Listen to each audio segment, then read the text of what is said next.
the security clearance, sir? Was I think there was enough time. It's we take a job. You take a job. You want to do a job. We're not going to have security on people for the rest of their lives. Why should we? I thought he was a very dumb person, but I used him.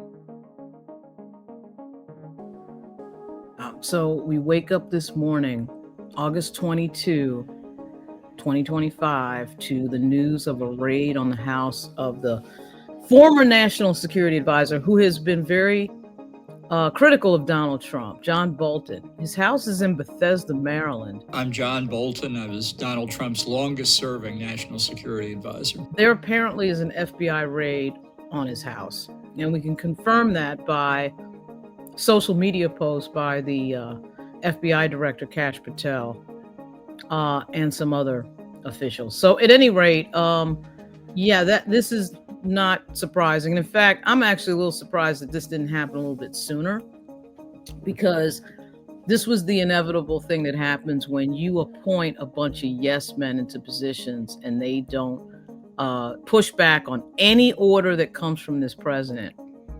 I also think that this is, Trump's way of having a chilling effect on anybody else who wants to say anything negative about him.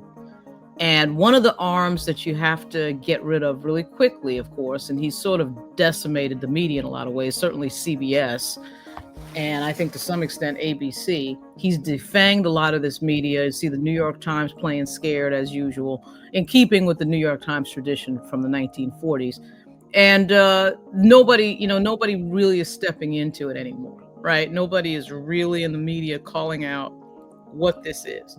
A few seconds ago, I was watching John Heilman on MSNBC, and he's, we've got to be careful that we don't judge what this is. What are you talking about, man? We do know what this is. Last week, Trump announced that he was taking over the city of Washington, D.C. Stop playing games. Stop acting like we, quote, don't know what this is.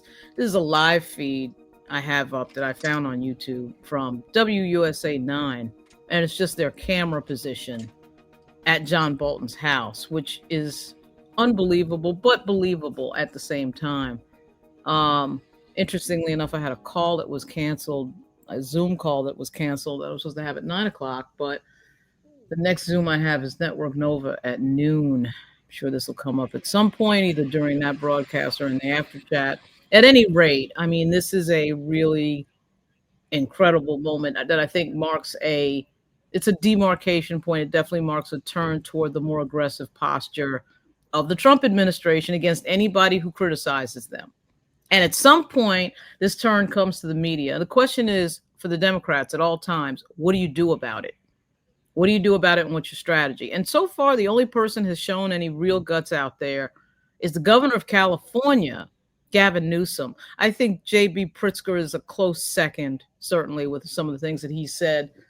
And interestingly enough, Kathy Hochul may be a close third after him. We'll see what they do with their maps. Certainly, Kathy Hochul has indicated she's going to change the maps in New York to counter what the Republican Party has done in Texas in an attempt to effectively jerry-rig the 2026 congressional maps so that they can have control of the U.S. House. And after Texas passed those maps, which they did on Wednesday, now all of a sudden the Democrats are starting to wake up for the first time.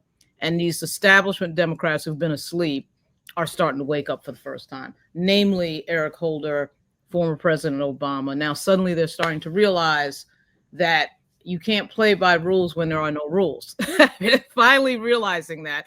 At any rate, this is an amazing moment, even with the perspective of the amazing moments that have happened since Donald Trump showed up in 2015 into politics. I think, for the most part, jealous because Barack Obama had something that he didn't have at the time, and he then decided for the first time in his life he had to have it. So at any rate, which was the presidency, at any rate, we're going to see, I think, more of this, no doubt about it. I'm surprised Bongino is still in his position, but he is. He's tweeting some stuff this morning. But the person to watch, of course, is Kash Patel on these types of things. There are some things that I think legitimately should be looked into. I don't think this was one of them, but they can't stand John Bolton because John Bolton has been criticizing the president, and they can't stand that. They just cannot stand, particularly since John Bolton worked for him. You'll notice that almost everybody else in that first Trump administration has said absolutely nothing. They've remained extremely silent. But at any rate, this is an incredible moment here in Bethesda, Maryland, which is a suburb, of course, of Washington, D.C., and probably not the home of too many FBI raids. So, at least none that I can think of offhand. I'm sure it's happened before, but not particularly often. And this is this is something where, someone criticizes the president and now all of a sudden we got this. So, that's what this is. I'll be back soon. This is Lauren Burke. I will be back very soon.